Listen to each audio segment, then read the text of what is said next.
Centralia, Pennsylvania. Centralia, Pennsylvania is Silent Hill. That's where we're going today. That's what we're talking about. The 2006 horror film Silent Hill was partially inspired by the town of Centralia, Pennsylvania. The film itself is an adaptation, of the Silent Hill video game developed by Kenobi in 1999. Many renditions of the game, many expansions of the game, all types of different ones, but the basic gist of it is you're in a creepy ass location and some creepy ass things are happening around you. And it's all started with Centralia, Pennsylvania.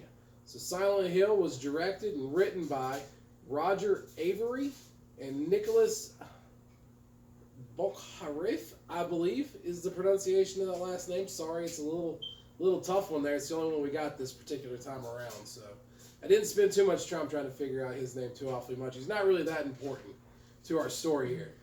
So these three began adapting the video game series into a film during 2004. Now again, remember back to Roger Avery. Avery later revealed that while imagining an unsettling location for the film's story, he was reminded of the stories that he heard about Centralia, Pennsylvania growing up.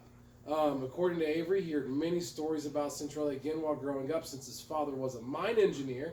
The town's sinkholes, long-burning mine fire, and fog would all make their way into the adaptation of the video game series. I haven't played all of the Silent Hills. I have played some of them, and it is a big premise. It's just the environment of the game itself, the fog, the steam, the messed up roads. It's all there, and this is where it all comes from. The parallels between the villages of Centralia and Silent Hill are easily visible in the film.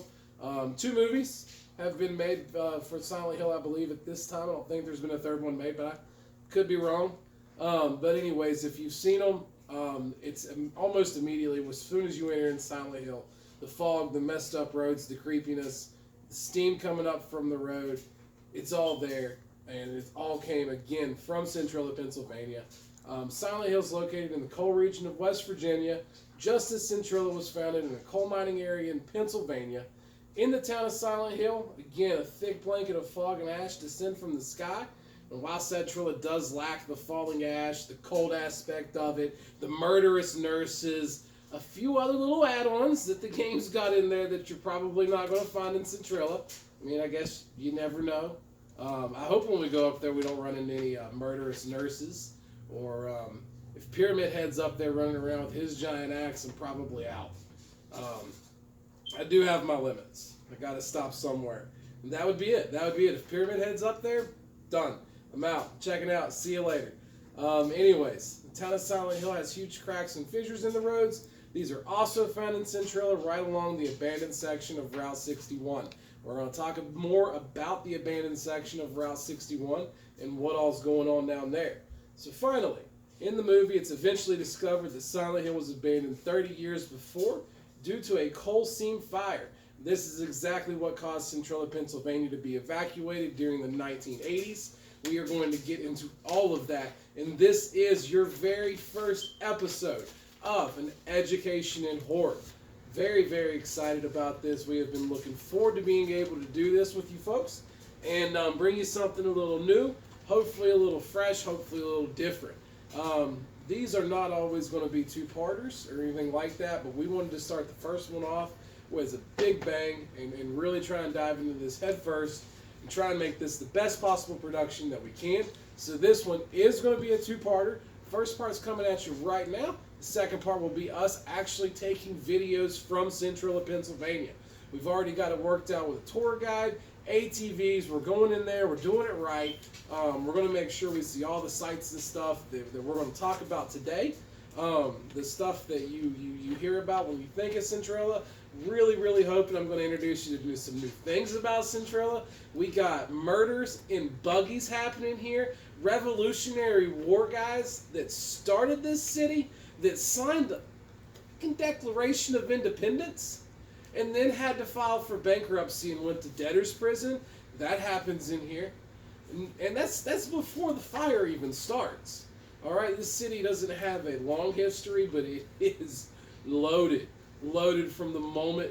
It used to be called Bull's Head at one point. We're going to get into that. I think they should have stuck with Bull's Head. That's the coolest name of the city. I've ever got to hear. But anyways, we're going to get into all that here in just a minute. Again, always, we're still Haunted Honeymooners. We're still hauntedhoneymooners@gmail.com. Send us your feedback. Let us know what you think of this stuff. Let us know what you think specifically about this. This is much different than our haunted house reviews, obviously. This is not a haunted house review in any way, shape, or form. This is something completely different.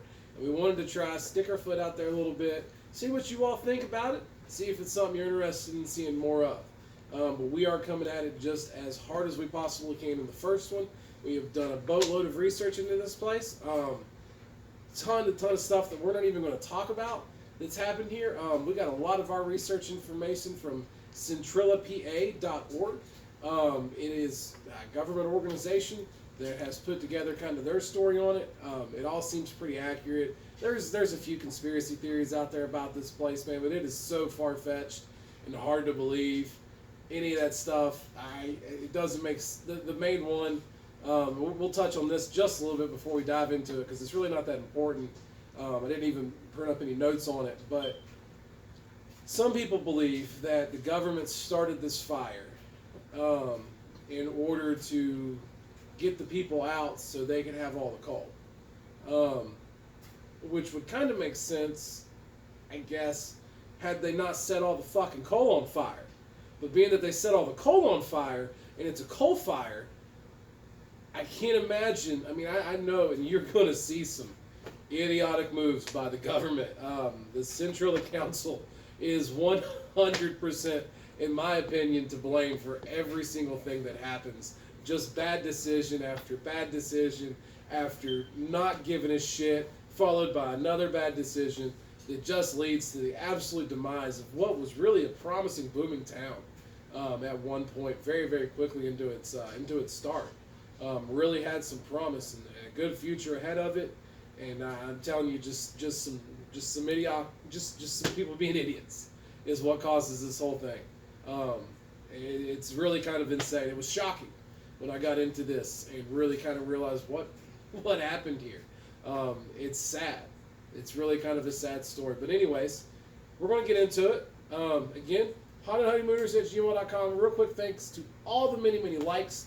We are well past 340 at the time of this recording. By the time we actually post it, we should be, man, the way we've been going, we should be getting close to 400 or so. And we thank you all so, so much for all your support. And just keep pouring the love on, man. You keep pouring the love on. We're going to keep coming at you with as much of this stuff as we possibly can, as often as we can possibly do it. So anyways, it's enough of all that. Let's get into this place. Centralia, Pennsylvania. Silent Hill. Let's go. All right. So before the town of Centralia, Pennsylvania existed, there was a vast expanse of mountain wilderness inhabited by the tribes of Native Americans. That all changes in 1749. The Native Americans, for whatever reason, decide we don't want to be here no more. All right, so they were living in Columbia County. They sell all of that land to the colonials for 500 pounds. All right, so this entire area of Centralia is sold by the Native Americans. Some other stuff that went along with it, 500 pounds. Native Americans are gone. The colonials are taking over.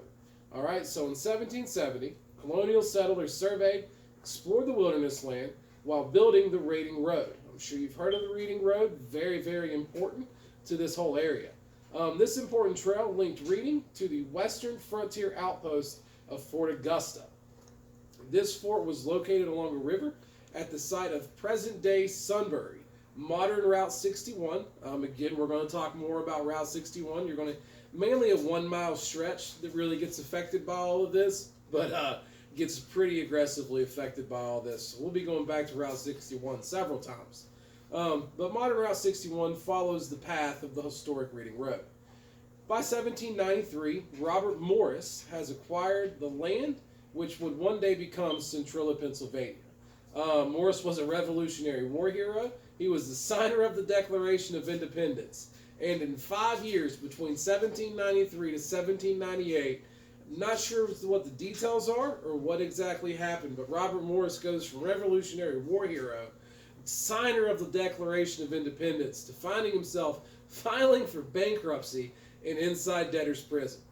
Okay, so obviously the land is collected by the state of Pennsylvania to help pay off his debts. An auction's held in Philadelphia in 1830. Not sure what the 22-year gap was between him going to jail for being broke, which is still kind of a crazy thought that just a few hundred years ago you go to jail for being broke, whether you were a Revolutionary War hero or not, man. They'd lock you up for that shit. Glad that's not the case anymore. But anyway, so auctions held in 1830 in Philadelphia. A former French sea captain named Stéphane Girard purchases Morris's land for the total amount of $30,000. So 1749, it's sold to Pennsylvania for 500 pounds. Fast forward a little ways, 1830, now it's bringing in $30,000. So Girard had heard there was a significant amount of coal in the area. He later surveys the land, confirms this to be true. So he finds this out, and then he doesn't do anything with it. So Girard finds it out, does little with the land he purchases. In 1832, a guy named Jonathan Faust opens the Bullhead Tavern in the area. So all they've done is opened up a tavern in this area. They haven't even gotten to the coal aspect of it yet or anything like that. And that's all we've got going on so far. The Bullhead Tavern does give the town its first name, Bull's Head. And I really like that name. If I ever was to acquire a town, I'd definitely name it Bull's Head and open up a Bull's Head Tavern. That is a great name. All right. So we fast forward 10 years, 1842. The land surrounding Bull's Head was purchased by the Locust Mountain Coal and Iron Company. This is going to be significant because this is going to start leading up to Centralia actually becoming a little bit more of a legitimate town. So a mining engineer named Alexander Ray moved his family there and began drawing up plans for a town which included a network of streets and lots. Renamed the town Centerville as he hoped it would become the center of commerce in the region. However, he later changes it to Centralia, Pennsylvania, because the post office said, "We already got a Centerville, man. We're not going to have two. You got to change that shit up." So they changed the name to Centralia, Pennsylvania. Large-scale mining doesn't begin in Centerville until the Mine Run Railroad was completed in 1854.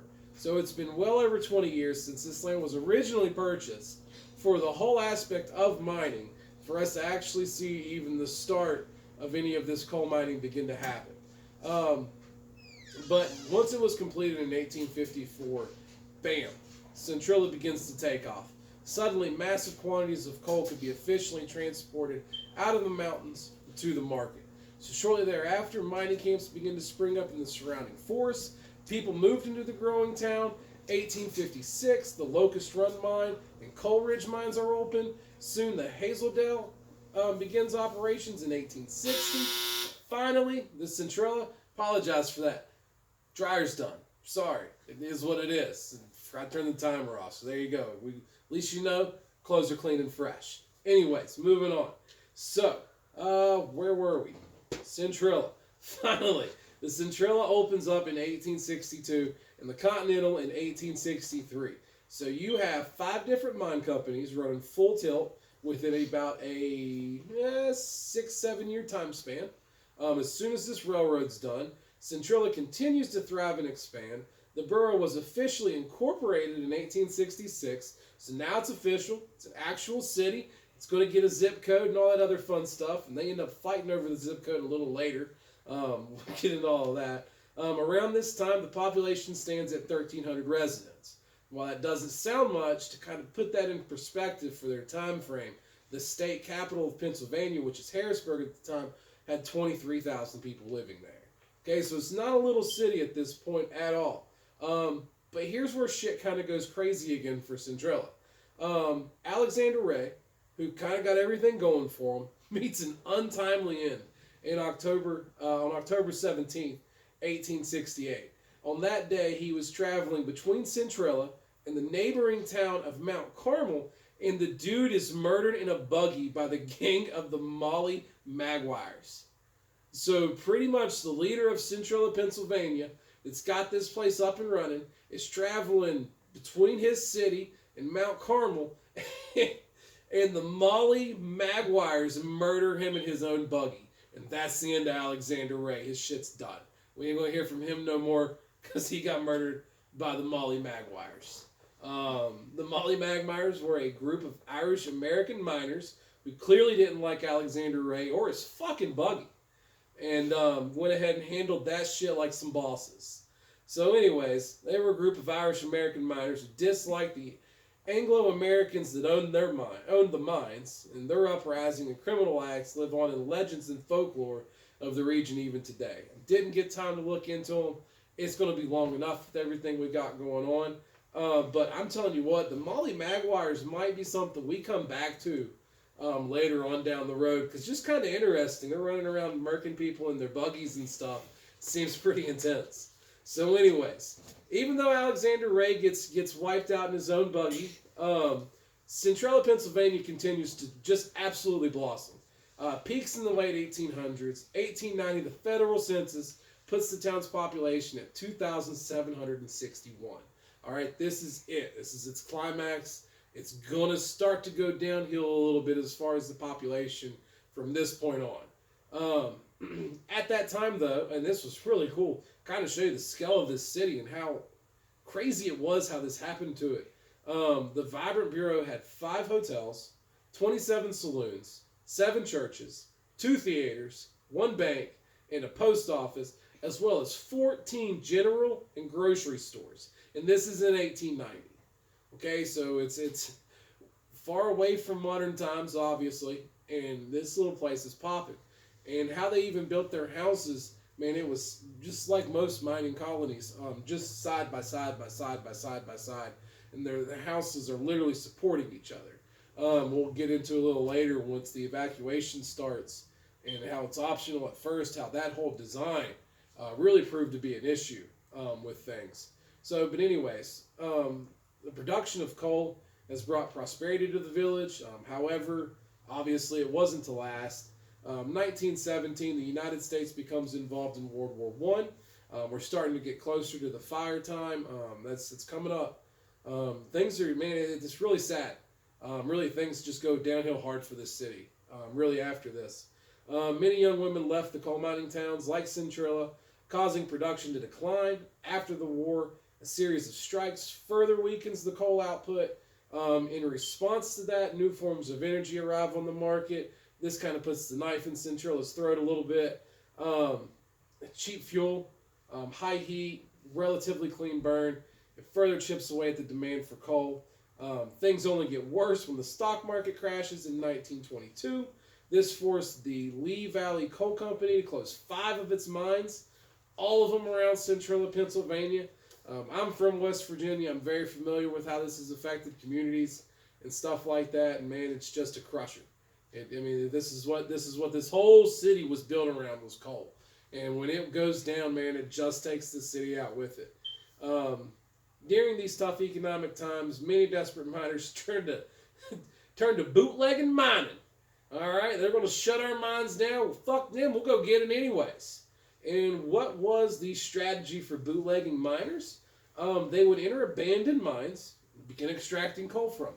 Seems reasonable at first, but many times they did this so often they had a name for it, and it's just insane, called pillar robbing. And what they would do is they'd look at each other and go, "Hey man, see that support structure that's holding up all this ground above our head? Well, yeah, Billy Joe, I do see that. What if we took the coal out of it? We'll just take all the coal out of that middle structure there. What's the fucking worst thing that could happen?" Turns out the worst thing that could happen when you take a pillar out of a coal mine is the damn thing could fall on your head. And that happened numerous times with this bootlegging mining. So that was obviously a problem. And I'm sorry, I don't mean to poke fun at that and stuff like that, but I'm sorry. You go into an abandoned coal mine and you start chipping away at the pillars, you're a dumbass. And you deserve what you get right there. Okay, I ain't got no sympathy for that. Anyways, things pick up a bit in 1941. All of a sudden, I got the outbreak of World War II.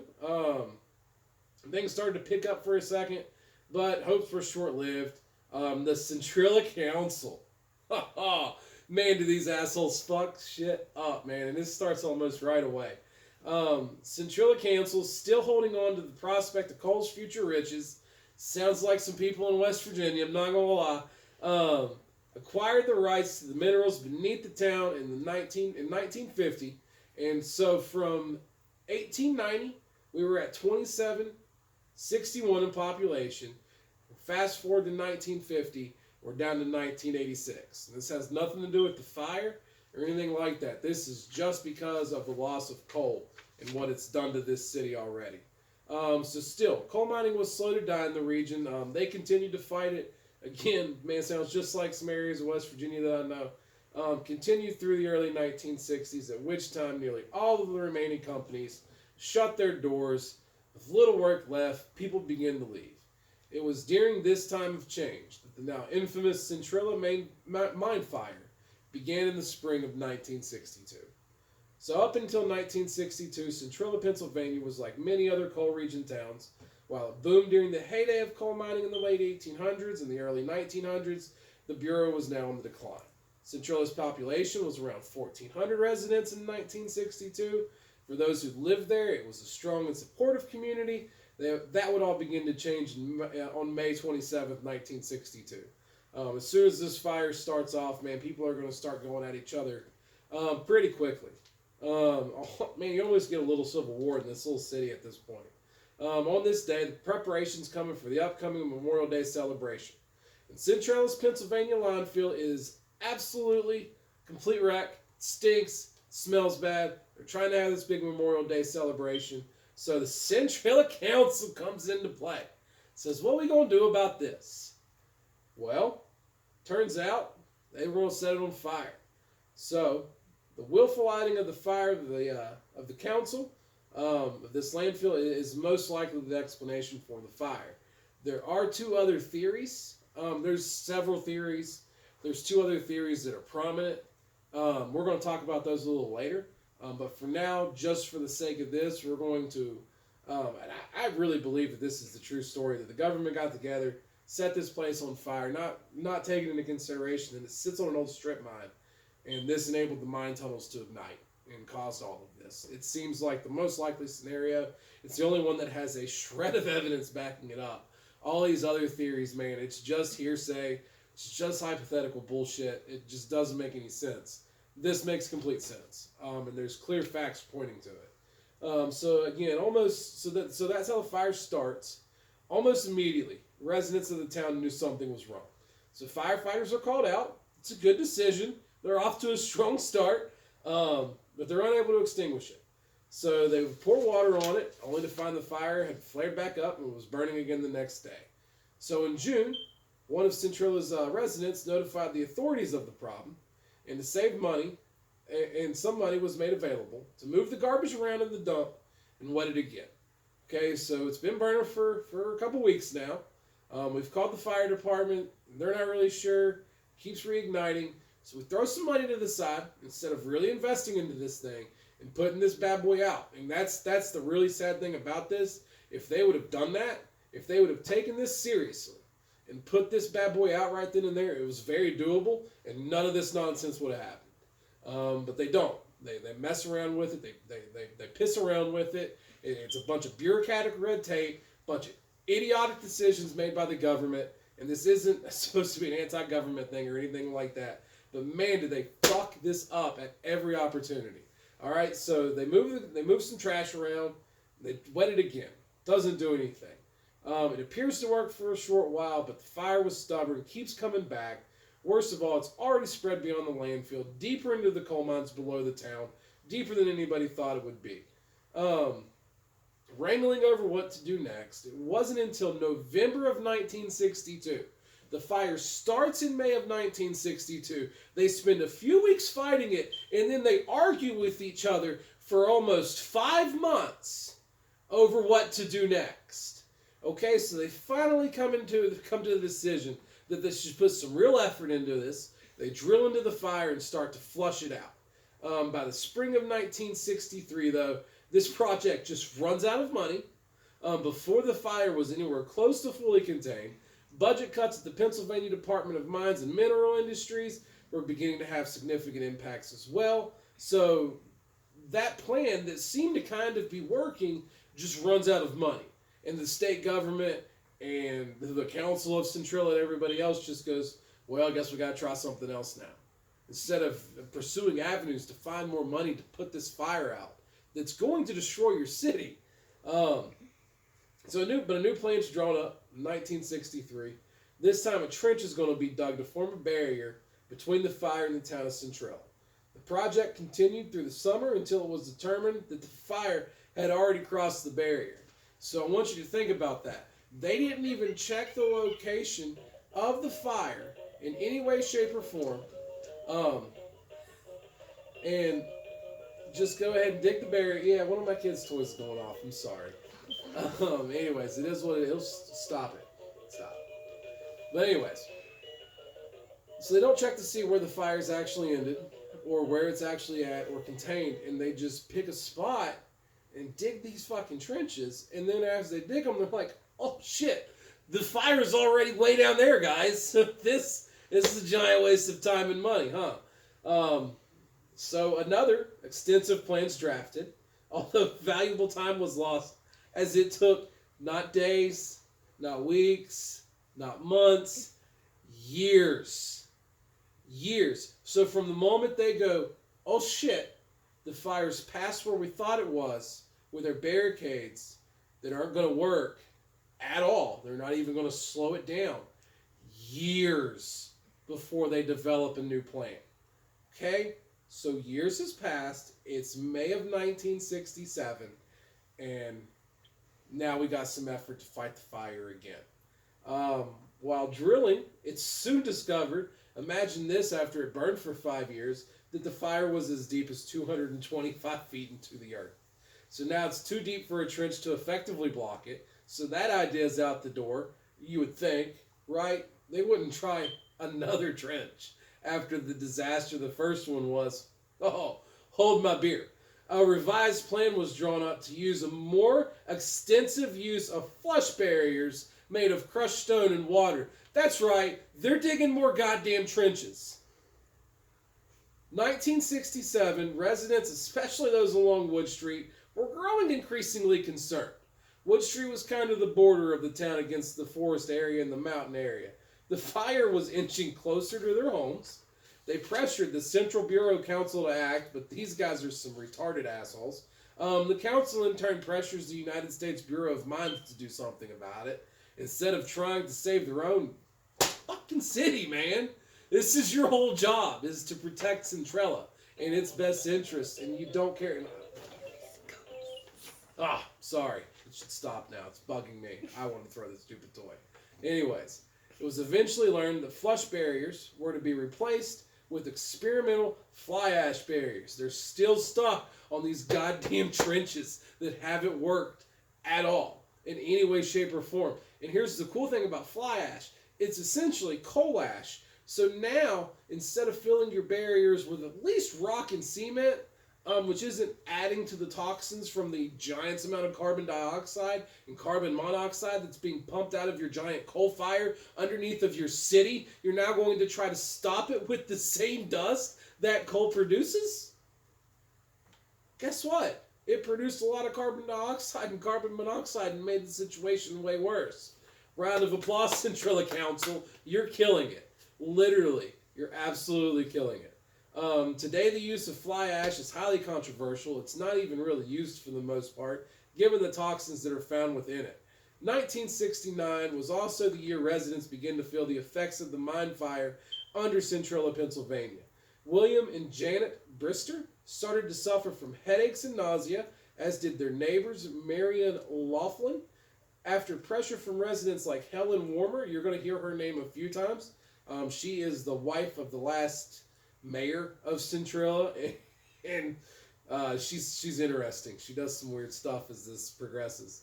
So Helen Warmer, the Bureau of Mines agreed to dig a small trench to protect the homes along Wood Street. By the end of 1969, they're still digging goddamn trenches.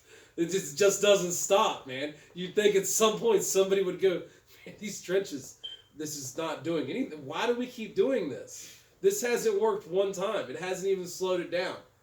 Yeah, I know, but we should probably just dig another trench, okay? Do you have a better idea?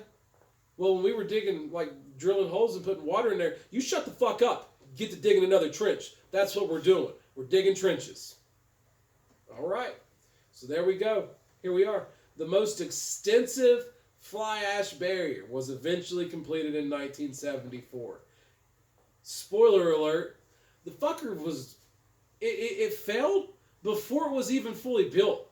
So in 1972, parts of the barrier that had been constructed were already failing, and they just continue to build it. Like, it's just going to fix itself and be fine.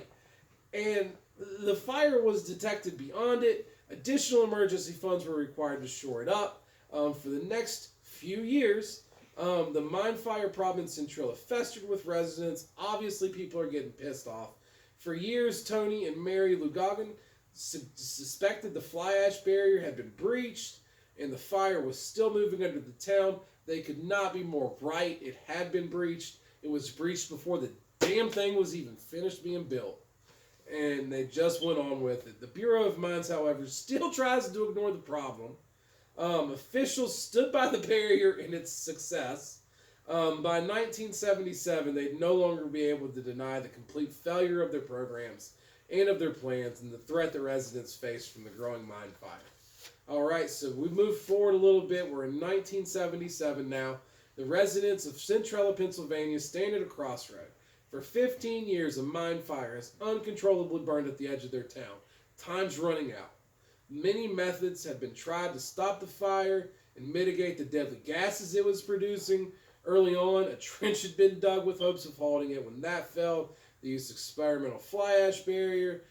That was doomed to fail as well. We've already touched on that stuff.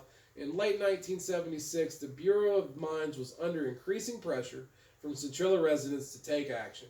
Boreholes are drilled as part of the earlier efforts to combat the fire were steaming and hot to the touch. The fire was moving towards the town. These boreholes were big vents designed to let some of the vent and some of the smoke and stuff air out of this. It was one of the few good ideas that they actually had that they implemented. We're hoping to see one of those bore vents whenever we go up there. There's still several of them poking up throughout the town. But anyways, as the fire got closer, you could just go up and feel the steam and the heat coming from these things from where the fire was directly underneath of them at this point. So they're hot to the touch. The fire was moving towards the town, threatening the health and safety of those living there. News of the deadly mine gases in central Pennsylvania has reached the news media by 1977. Now all of a sudden the Bureau of Mines is scrambling to act. Late that year, they begin drilling new boreholes to determine the integrity of the fucking fly ash barrier. Even when they're trying to get it fixed, they're still going with these stupid things. The results were not comforting, obviously. Several areas were still intact. Many were partially compromised or just completely non-existent. They were fucking gone. There was no barrier at all. Fire's just raging full tilt. So they try to work on shoring up the fly ash barrier. That begins in May of 1978. Almost immediately, the residents of Centralia begin pushing for greater transparency. They're fucking over it. They've watched this shit and this barrier trench bullshit go down for almost 20 plus years now. They're over it. And something else needs to change.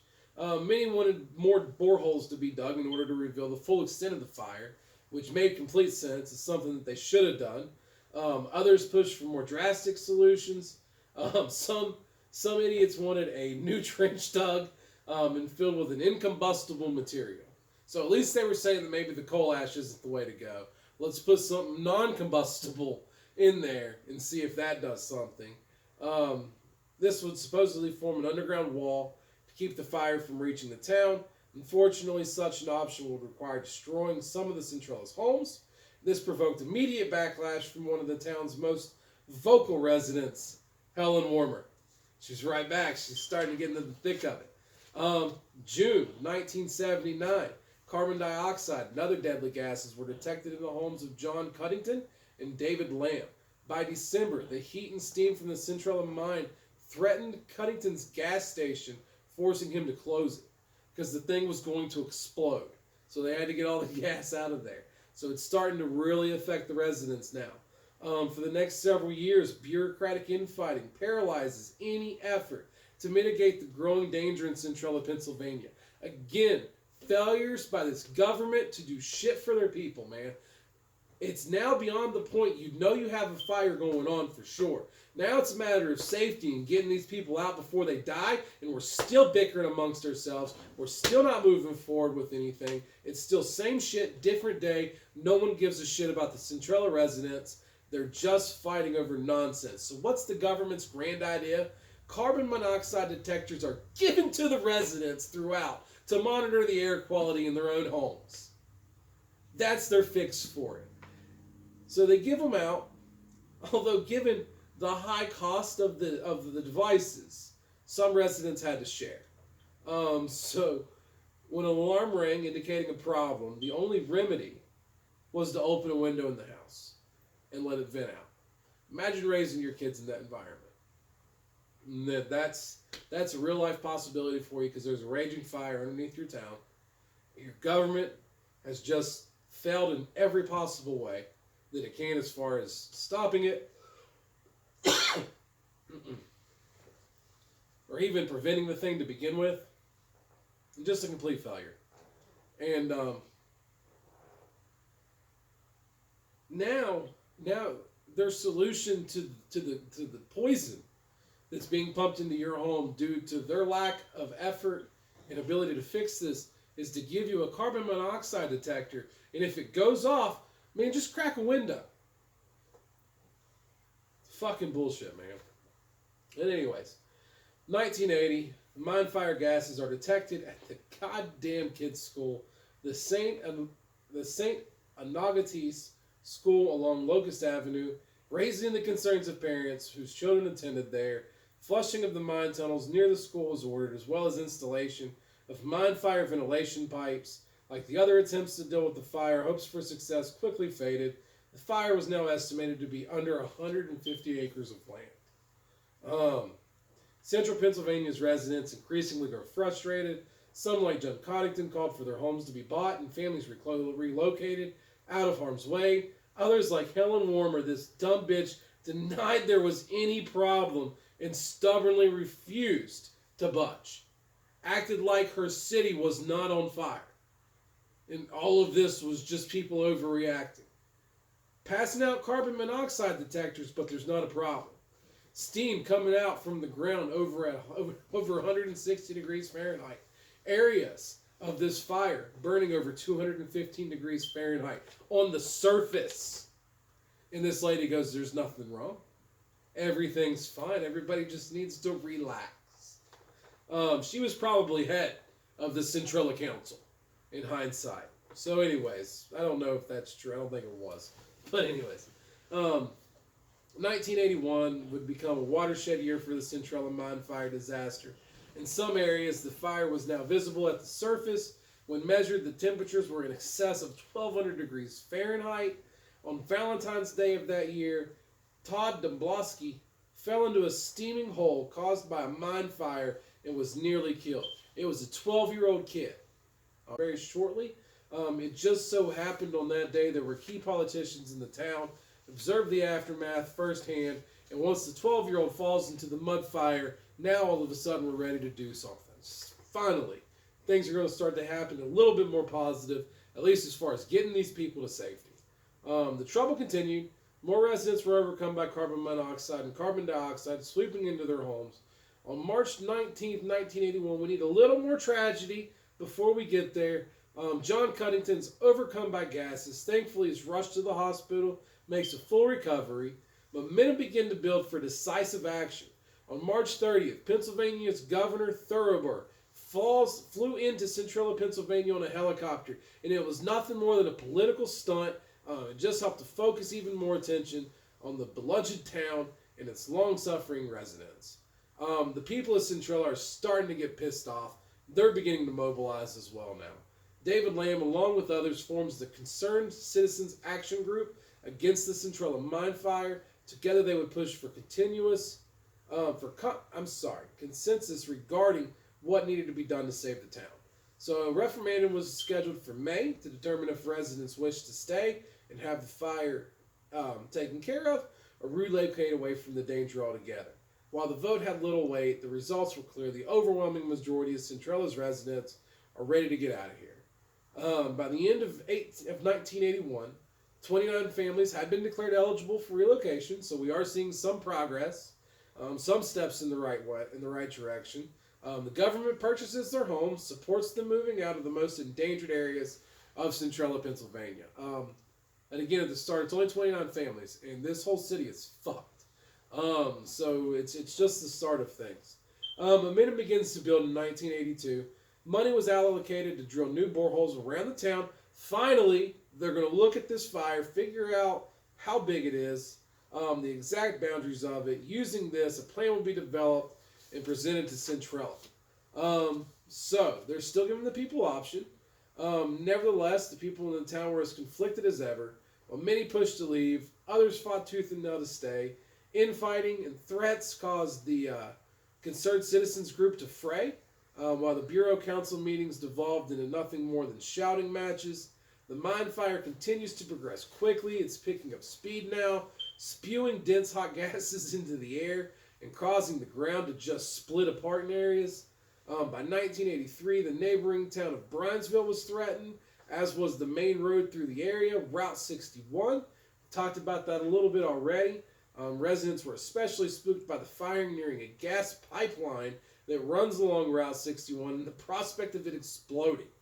While tensions were mounting, a novel idea was proposed. All right, so you have these two areas, really three areas. You got the government, you got the people that want to stay, and the people that want to go.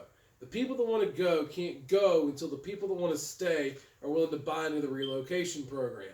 The people that want to stay can't invest the money that they want to invest into fighting the fire until the people that want to go are willing to do that. And the government doesn't give a shit about either group. So you got these three groups of people that are just going at it, and Helen Warmer comes back around, actually has a good idea. She says, hey, tensions are mounting, novel ideas proposed. The town would come together on March 6, 1983 in a show of solidarity dubbed Unity Day. The event would be the perfect opportunity to rally residents, grab the media attention, and apply pressure to politicians. While Unity Day certainly had an impact, it was not enough to save Centralia, Pennsylvania. On July 12, 1983, the results of the study and plan were announced. The mine fire was determined to be without a doubt under the town, affecting at least 195 acres. Total extinguishing of the fire would cost $660 million and destroy a significant number of the homes and the buildings, and probably in and of itself wipe Centralia out anyways. So the numbers were obviously shocking given the relatively little money it would have taken had they just taken this seriously from the start and not let it grow out of control the way that it did, but they didn't. So anyways, that's what they're looking at, $660 million bill to put this bad boy out. Residents were asked to vote again on relocation on August 11. Once again, the vast majority vote yes. This seals the town's fate. $42 million is set aside by the federal government to initiate the Centralia Mine Fire Acquisition Relocation Project that never needed to fucking happen to begin with. But it's where we are now. Residents begin to voluntarily leave in the late 1983. That pace begins to pick up dramatically in 1984. By 1884, the fate of Centralia, Pennsylvania has been sealed through a combination of bureaucratic apathy and incompetence. The mine fire had burned continuously since 1962, threatened the homes, health, and safety of the people who lived there. At first, relocation was voluntary. When a household expressed interest in leaving, an entourage would descend upon the property, begin assessing it.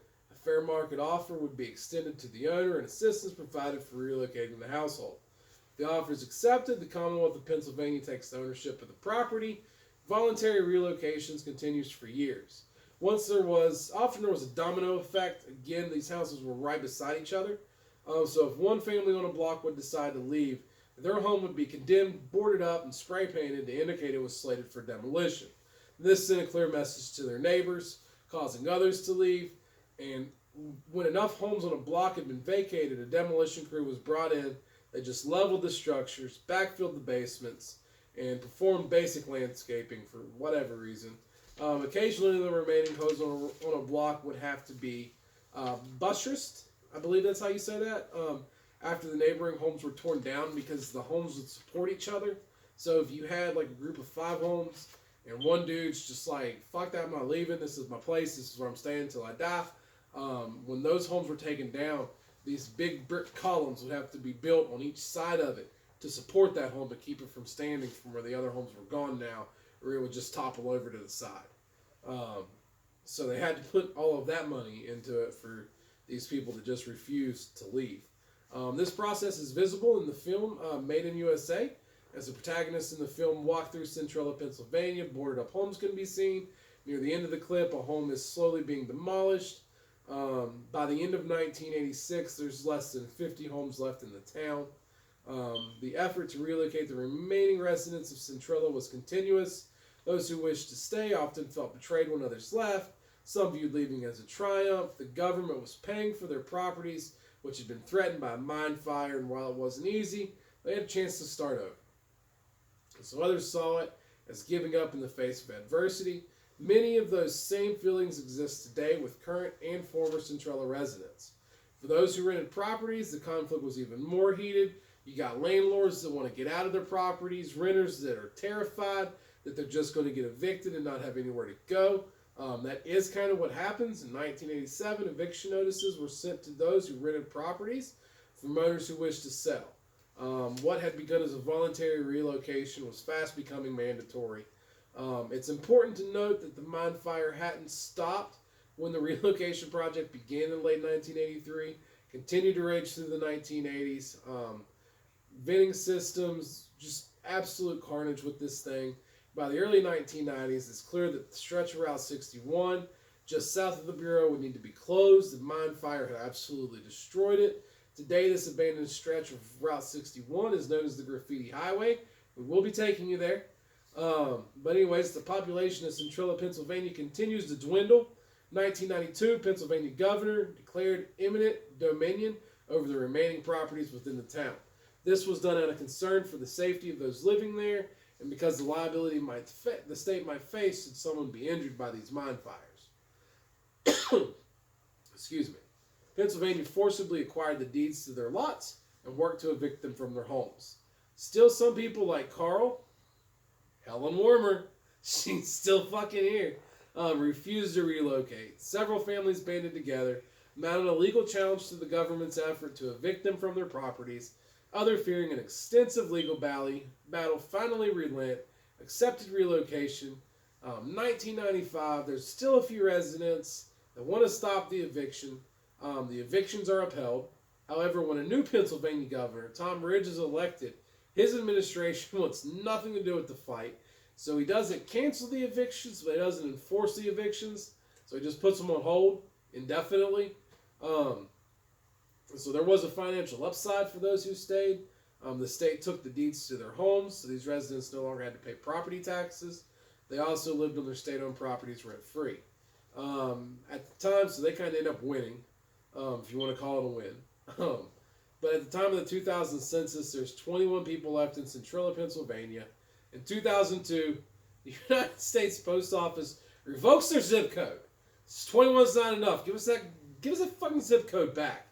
You can't have it no more. You're not 17927. You're nothing. The post office had already been demolished in 1997. So they didn't even have a post office anymore. Centralia was becoming a ghost town, and as a result, attracting curious tourists. 2006, TriStar Pictures released the film Silent Hill. Centralia's long-burning underground mine fire was part of the inspiration for the film. It dramatically increased the number of people visiting the town. It obviously irritated people like Helen Warmer. She don't want people coming up checking her stuff out. Stay up on my city. She was the witch. If you've seen Silent Hill, Helen was that witch that had the barbed wire stuff go through her there at the end. Got real brutal for her and stuff. It's Helen. But anyways, Centralia continues to capture the public's imagination with the release of the 2007 film The Town That Was. The movie tells the history of the mine fire. It has the story of one of the last remaining residents. It was only a few years after this, in 2009, that the state would resurrect its efforts to evict the last people living in Centralia. Some, like John, finally leave the town after receiving eviction notices. Others stayed and fought on. They resumed their legal efforts to block the eviction process. This will drag on until 2013. In that year, the state finally agreed to settle a lawsuit with the 8 remaining residents. So there's 8 people left that live there. They won the right to stay in their homes for the rest of their lives. When they died, their properties were passed into state control. Today, there are currently 6 residents left in Centralia, Pennsylvania. The history of Centralia since 1962 is not a happy one. Nevertheless, it is important that we know, understand, and appreciate it. Each year, thousands of people visit what is left of the town, many leaving wanting to know more and wishing they could do something more. Little bright spot here at the end of all this, in fall of 2014, something amazing happens in Centralia. A group of volunteers along the current and former residents come together, clean up the town. During the day, they shared stories, removed several tons of trash. Efforts like these show there's still hope for Centralia's future. While the town is nearly gone, many people do still care about this place and wish to keep its memory alive for many, many years to come. Now, we are going to jump into a few other things here real quickly. I'm going to burn through this a little faster than what we did some of that other stuff. Touch on a few interesting aspects of Centralia, Pennsylvania. The first one we're going to talk about is the other 2 mine theories. So we talked about the illegal dump concern. That's most likely what happened. That really seems to be the story that makes sense. There are 2 others that are out there. One's an accidental trash fire. It's essentially the same thing as the landfill fire. It just doesn't put blame on anybody. Truck supposedly comes in, drops off a load of trash. It's got some hot embers in it. Those hot embers set off the landfill fire, which in turn sets off the rest of the fire. There's no proof of this. There was no deliveries. Almost a full week leading up to this, before this fire even started. There's no proof of this at all. So it just doesn't make sense. All it does is take blame off the government. Or an old mine fire rekindled. It's the exact same premise. Somehow an old fire that didn't really even exist, but somehow a fire gets rekindled in the mines, sets this whole thing off, didn't even have anything to do with the landfill or anything the government was doing. Convenient story for the government, no proof in it, and the government doesn't even claim it. They're pretty transparent about it at this point as to what happened. You can believe whatever you want. You can believe it was conspiracy if you want. And that it was the government trying to keep all the coal for themselves. None of that makes any sense. What makes sense is what we've talked about with the landfill and setting it on fire. Todd Dubunsky. What happened to this kid? He almost dies. So one of the most amazing and nearly tragic parts again in Centralia, Pennsylvania occurs on Valentine's Day, 1981. The kid was lucky to survive. So anyways, there's a bunch of people in town. Small town at this point. Word travels fast.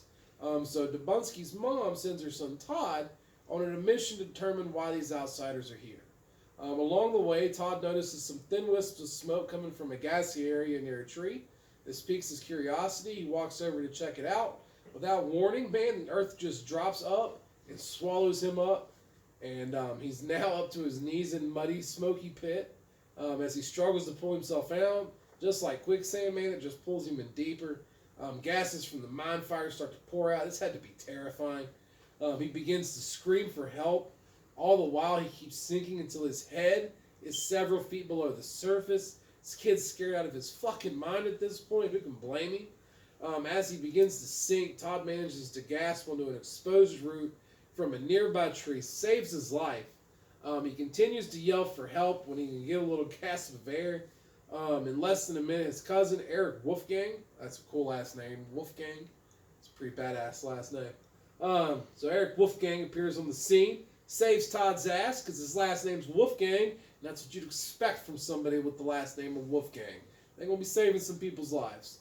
So anyways, Todd emerges covered with warm mud. Other than that, he's okay.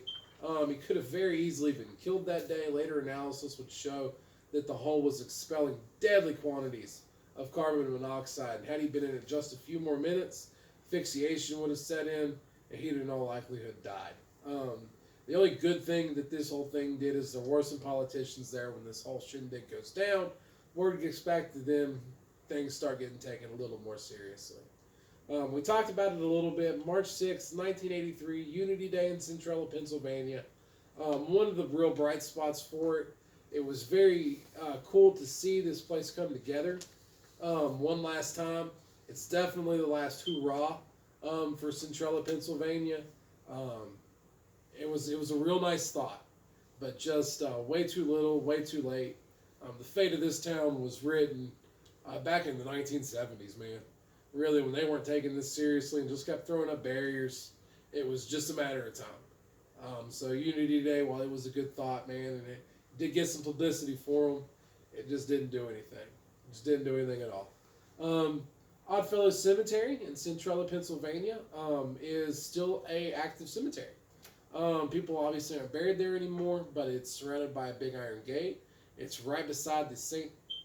Inigatis Church. I'm probably mispronouncing that a little bit, and I do apologize.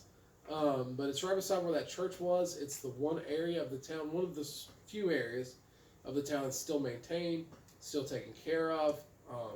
People go up there and still visit their loved ones. It's still full-fledged cemetery that thankfully has not been taken over. It's very close to the closed-off section of Route 61. The Centralia Church, there is still a church in Centralia. It is the Assumption of the Blessed Virgin Mary. I've looked this church up online, looked right at their bulletins that they got going on for the week and everything like that. The church was spared from destruction since it's outside of the Centralia Mine Fire Impact Zone. Services are still at the church weekly, and the cemetery behind it is well maintained as well. This church was completed in 1912. It became an important part of the Centralia, Pennsylvania community. Even as the town was going through everything in the 1980s, the church remained. During the 1990s, there were significant renovations to keep the church and its grounds in good condition. The inside of the Assumption of the Blessed Mary Church is quite ornate and beautiful. Along with numerous stained glass windows, the church is just absolutely gorgeous. Very, very pretty pictures of the church. We're definitely hoping to at least be able to see the exterior of it, maybe the interior of it, maybe even get to talk to some people there, and then see why they're still there, see what the draw is to still be there. The Centralia, Pennsylvania Municipal Building is also one of the few buildings still standing. It does still serve a purpose. It has a fire truck and an ambulance there that's stationed for help for some of the surrounding cities. Beyond that, that is it. It doesn't even say Centralia, Pennsylvania on it anymore. A few years ago, they came in, did a little bit of renovation to it, replaced the siding because the siding was essentially rotting off of it, put new siding up in 2012, replaced the old yellow sign that used to say Bureau of Centralia, Columbia County, Pennsylvania. Today, the sign simply reads Municipal Building. That's it. So slowly, any mention of Centralia, Pennsylvania is just disappearing from sight. Graffiti Highway, one of the most recognizable parts of Centralia, Pennsylvania. It's that 1 mile stretch of Route 61 that's been shut down. Route 61's been diverted around it. And people just started coming out there and putting graffiti on it. Some areas of it, there's some really beautiful, complex poems. There's obviously some nasty, derogatory stuff on there. People are dumbasses. It's what people do. But the Graffiti Highway, it's very, very cool as far as the pictures I've seen. And I'm very much looking forward to maybe being able to ride an ATV right down the middle of that bad boy and take you all along the way. Very excited to see the Graffiti Highway. It's kind of passed around a little bit, just up to like earlier this year. You weren't able to go to it anymore. And then earlier this year, the Pennsylvania Division of Transportation, for whatever reason, has released it back to the owners. So there's no longer state police patrolling up there. If you'd have tried this in January of this year, you'd got a ticket for it. But right now, it's all free and clear. Come on up. And we're going to. We're going to come on up. But anyways, that's just about one last thing here that we wanted to touch on before we get into the wrap up. There is one crazy ass thought out there about Centralia, Pennsylvania, that somebody's talked about as far as a way of resurrecting the town, I guess. Electricity from Centralia, Pennsylvania.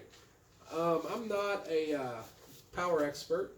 I don't know how this works, but essentially, What they're talking about doing is turning this whole fire into a means of power, using it to heat water, to create steam, to create power.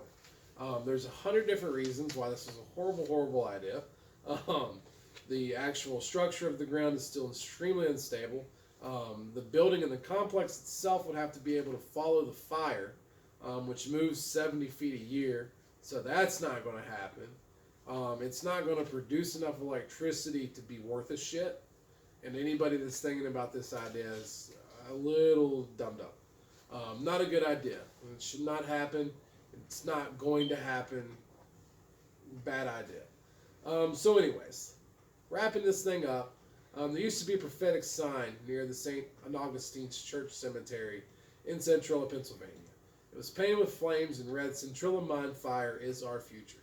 The sign was there from the mid-1980s all the way up through the 2000s in various incarnations and repaintings. It finally succumbed to the elements and disintegrated. It's nowhere to be found in what remains of the town today. For Centralia, Pennsylvania, the mine fire was indeed its future. The town fought but ultimately lost the battle to preserve itself. The residents were bought out by the Commonwealth of Pennsylvania and moved away, except of course for the few stubborners who remain today. What's most unusual about the sign is that it states that the Centralia mine fire is our future. In choosing this word, it almost sounds like the mine fire will affect us all. If not taken literally, this could very well be true. To read the story of Centralia, Pennsylvania is to understand the frustrating weight of government bureaucracy, human short-sightedness, and organizational ineptitude. Indeed, if the coal seam fire in Centralia, Pennsylvania had simply been extinguished when it began in 1962, the town would still be here today. However, a mind-boggling series of events, bad luck, and stupidity prevented this from happening. For years, actually decades, the problem with the mine fire grew. Alarms were sounded, yet little action was taken, and while some of Centralia's residents became sick from the mine fire gases, others denied the evidence and stuck their heads in the fucking sand like it wasn't even happening. Absolutely disgusting. By the early 1980s, when the threat and danger of fire could no longer be ignored, it was too late. The fire had grown to immense proportions. Extinguishing it could only be done for a few $1 million. And the now estimated cost is an outstanding $660 million. The town's condemned. The residents have been forced to move out. There are many lessons for us to learn from the sad story of Centralia, Pennsylvania. Early action is critical when faced with potentially dire and threatening situations. And that even brings you back to the Silent Hill part of it again. I mean, it's quick decision making in those video games and in those situations, and even in some of these haunted houses that we review and stuff like that. Obviously, it's not the same thing here. This is just a genuinely sad story about some dumbasses being put in positions they shouldn't have never been in, and the government just not giving a shit about its citizens. And that's what it is when it just boils down to it. No demons, no cults, no pyramid heads. I'm sorry if I disappointed you with that, but you know, it's a mine fire town. That's where Silent Hill comes from. This is the end of episode 1 of An Education in Horror. Thank you, folks. Good night.